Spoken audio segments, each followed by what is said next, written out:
Bonjour, c'est Margot. Nous allons faire un tirage. Oui, nous allons faire un tirage. Je vous fais donc aujourd'hui. Nous sommes mardi. Je crois savoir que nous sommes le jour le plus court de l'année, donc faut que je me dépêche parce que la lumière est déjà en train de baisser. Incroyable mais vrai. Petit retour du test de dimanche. Bon, il s'avère que 90% des gens entendent correctement mes vidéos. Parmi ceux qui restent, il y a un certain nombre de gens qui m'ont dit oui, c'est mieux. Donc ça vient de la mise à jour qu'a fait l'opérateur. Sur Redmi, voilà. Ils ont fait une mise à jour justement pour qu'on entende mieux. Donc ça c'est bien. Et puis il reste une petite poignée de gens qui n'entendent vraiment pas ou très mal, qui se plaignent que la vidéo, le son est sourd, que les autres vidéastes il n'y a pas de problème sur leur chaîne. Moi, apparemment, bon, on entend très mal. Alors, moi, je reste sur le smartphone. Pourquoi? Parce qu'il y a une souplesse d'utilisation qui est exceptionnelle, hein, puisque je peux faire une vidéo de n'importe où, hein, alors que si j'utilise une caméra, il faut que j'ai un ordinateur fixe ou un PC, mais il faut que je sois relié à une connexion Internet. Et bon, évidemment, ça contraint en fait à être plus ou moins vissé chez soi, ou aller dans un cybercafé. Enfin bon, c'est beaucoup plus lourd, comme beaucoup plus contraignant. Bien, mais le son est meilleur, ça je reconnais, le son est meilleur. Alors, comme Papa Noël en ce moment est un peu fauché. Il va pas mettre un nouveau matos ultra performant dans mes petits souliers. Donc on va laisser les choses en l'état. Et ce que je suggère aux gens, il y en a peut-être qui ne seront pas contents, mais je vous suggère d'activer les sous-titres. C'est sous la vidéo, vous avez des sous-titres. Et ça permet quand même, si vous entendez mal ce que je dis, ça permet quand même avec le sous-titre de capter un peu plus d'informations. Bien, voilà, comme ça je pense que vous capterez quand même l'essentiel de ce que je dis. Moi, de mon côté, je vais essayer de parler plus fort et on va bien finir par y arriver. En attendant, la prochaine, que j'acquiers un matériel un peu plus performant, quoique celui-ci est pas si mal que ça, puisque je vous dis, l'immense majorité des gens m'entendent parfaitement. Bien. Alors, maintenant, on va tout de suite rentrer dans le vif du sujet. On va pas prendre détail après détail, vous voyez, il se passe ceci, il se passe cela et tout, parce que ça pourrait être un peu fastidieux. On va tout de suite évoquer la situation de façon globale. Où en sommes-nous aujourd'hui ? Voilà les images qui me viennent. D'abord, moi, je vois l'image d'un jeu d'échecs. Vous voyez, vous connaissez le jeu d'échecs, qui est bloqué parce que le jeu d'échecs, au début, les cases sont libres, donc il est facile de positionner ses pièces. Hein, on a toute la latitude de le faire. Mais ensuite, assez vite, le jeu se bloque, puisque, évidemment, le but d'un jeu d'échecs, c'est de contrôler l'espace. Nous avons donc comment dirais-je, vous avez les blancs et les noirs. En tout cas, il y a une partie, la partie adverse domine, et la partie, et nous sommes plutôt dominés parce que nous avons très peu de marge de manœuvre. Alors à ce moment-là, le jeu se bloque, mais ça ne veut pas dire que c'est fini. C'est fini quand il y a échec et mat. Là, il n'y a pas eu échec et mat. Et il n'y a même pas eu échec au roi. Bien. Donc tant que nous gardons en nous notre optimisme, notre joie de vivre, notre foi surtout, notre confiance, le roi ne sera pas pris.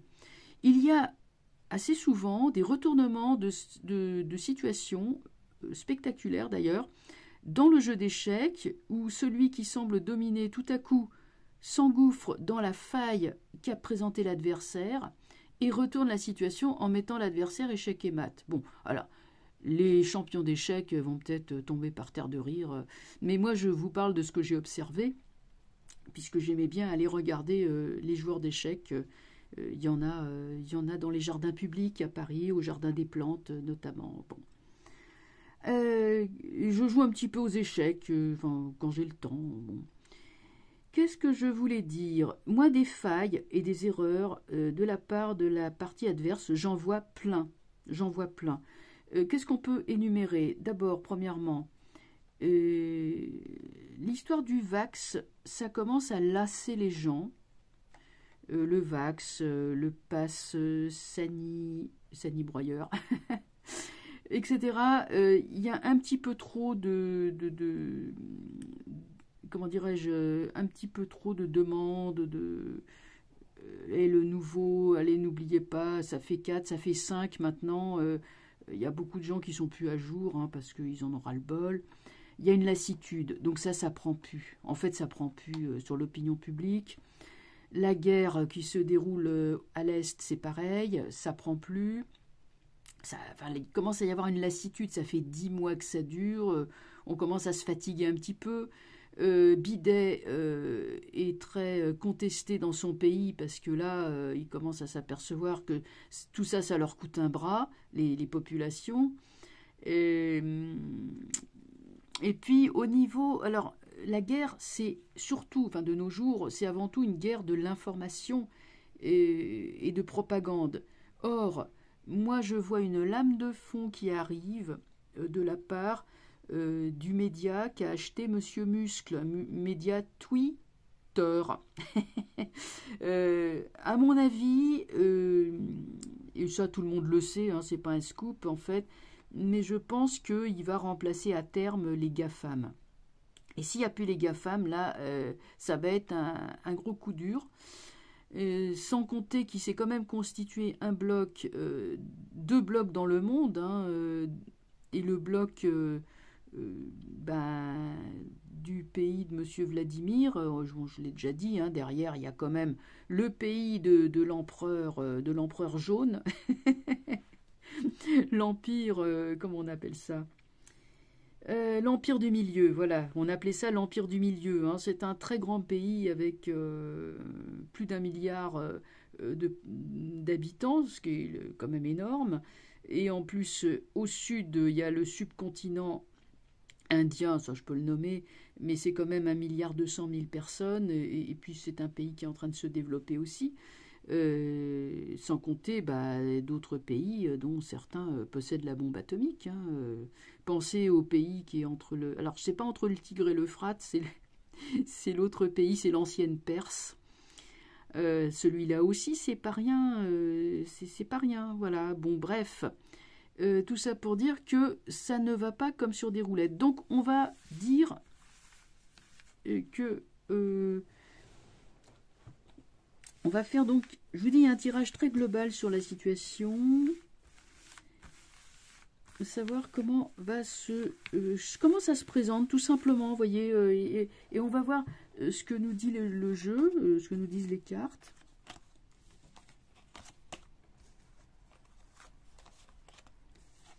Voilà, j'ai fait une longue introduction, hein, mais je pense que c'était nécessaire pour un petit peu recadrer le contexte.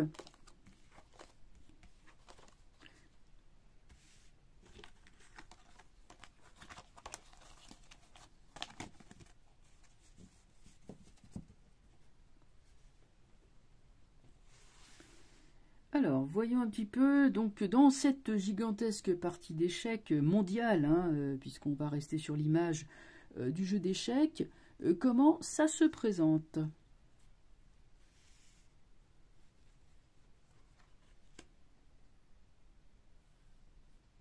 Alors, qu'est-ce qu'il me dit le jeu là? Tiens, on va dire celui-là peut-être. Allez.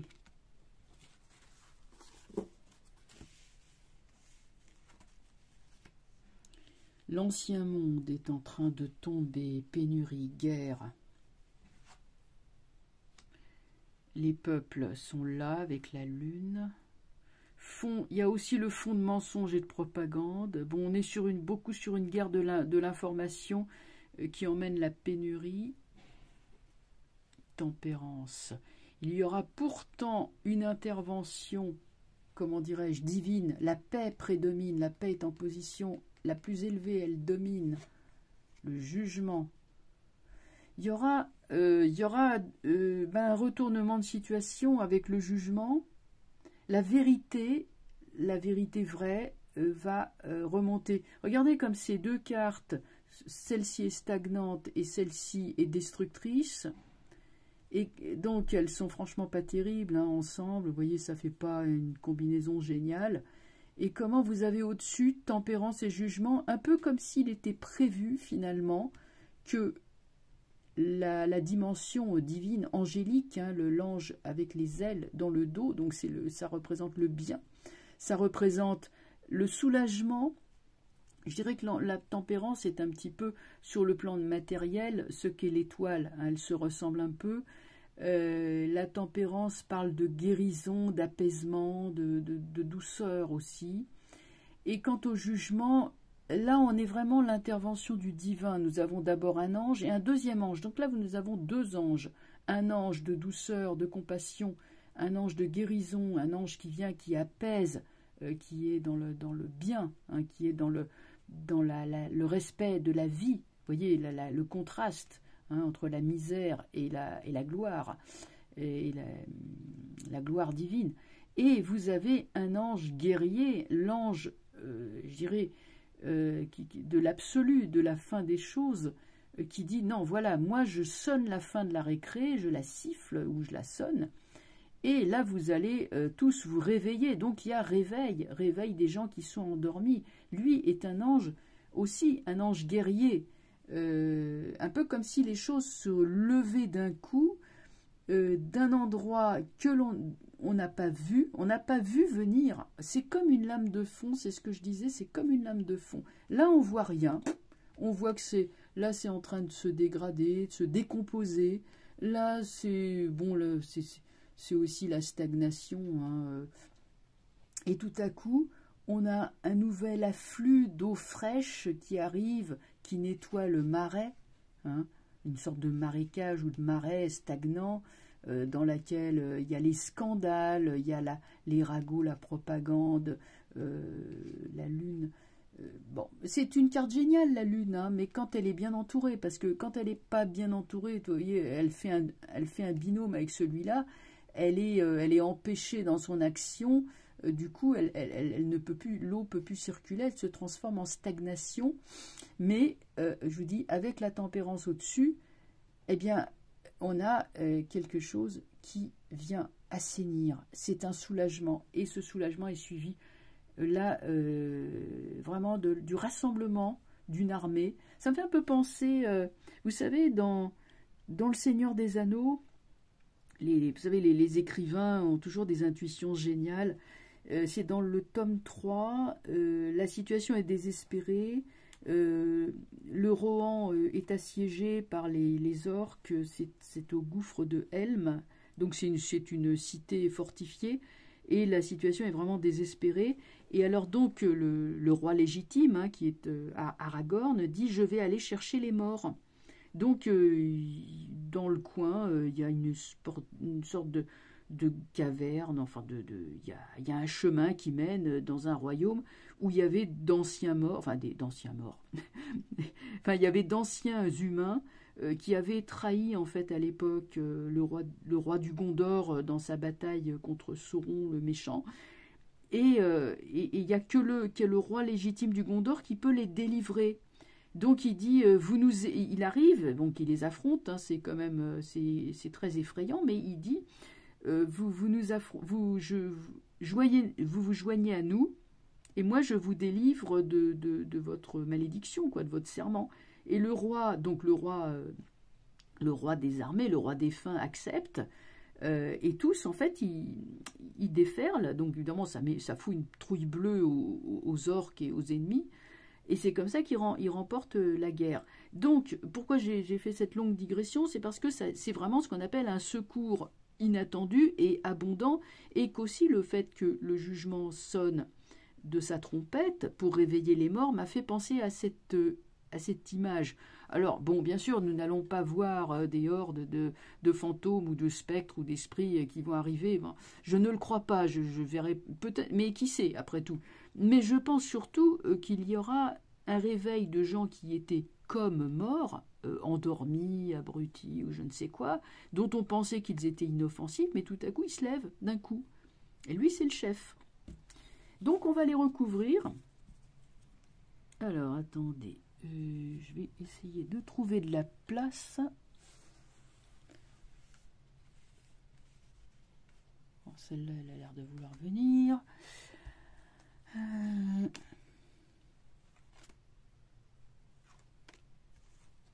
Alors voilà, l'impératrice. Voilà une femme. Voilà une femme. Justice renversée. Il y aura des procès.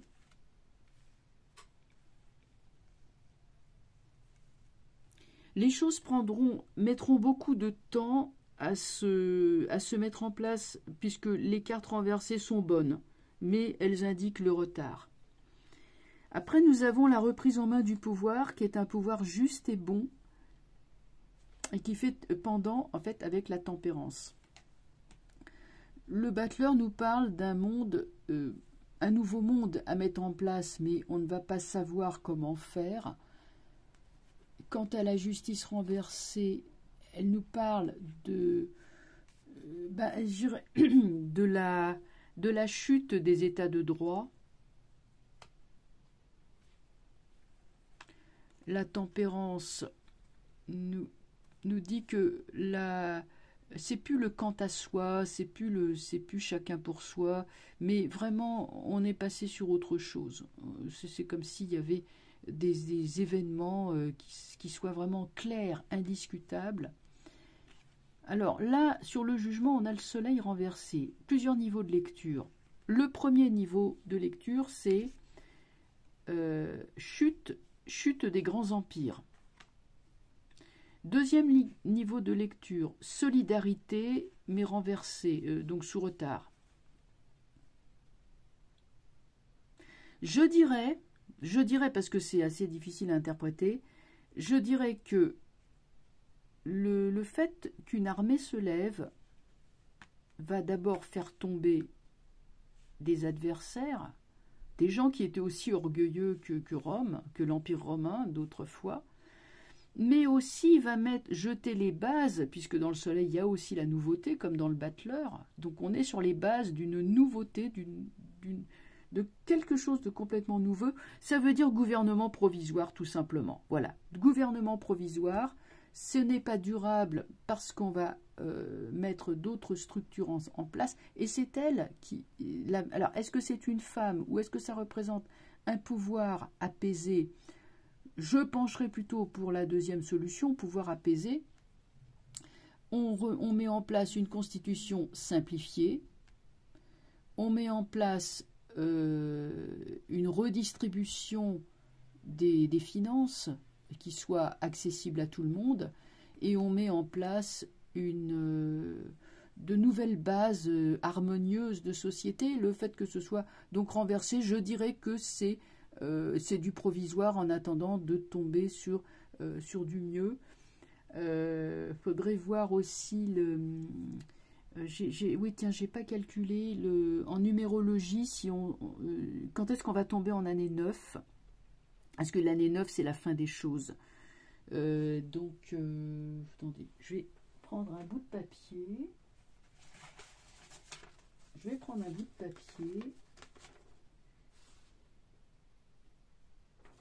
Voilà. Attendez, une seconde. Je vais prendre un petit bout de papier et un stylo. Alors, le 1er janvier, je ne sais pas comment le faire au niveau universel, donc on serait sur le 01 2023. Je sais pas ce que ça donne, hein. Je fais peut-être un truc complètement hérétique, j'en sais rien. 3 et 2, 5. Là on est sur 2025, 2 et 2, 4 et 5, 9. Ah bah tiens, vous voyez. Au 1er janvier 2023, nous sommes en année universelle, hein, 9. C'est un indice. Qu'est-ce que j'ai foutu? Oui, c'est ça. Pardon, est-ce que j'ai... Oh là, je suis mal poli. Non. Et un, deux. Et je vais regarder en 2024 ce que ça va donner. Parce que si on tombe sur un maître nombre, 4 et 2, 6. 2 et 2, 4 et 6, 10. Ouais, on sera bien en année 1. Ouais, issu de 10. Ok. Donc, année 1. Donc, on est sur une année 2020. Alors, 2023, pour moi, c'est l'année de la fin. De la fin, non pas de notre fin à nous, hein, mais de la fin de ce qui n'a que trop duré. Cycle commencé il y a 10 ans. Enfin, il y a 9 ans, plus exactement. Donc, il y a 9 ans, nous étions en 2023, 9, 2012. Oh là là, je ne sais plus compter. Je sais plus compter. Ça fait 2013, 2014, voilà, c'est ça, 2014. C'est un cycle qui a commencé en 2014. Et qu'est-ce qui a commencé en 2014? Je vous le donne en mille. Non, je me rappelle plus. Le krach boursier, c'était en 2008.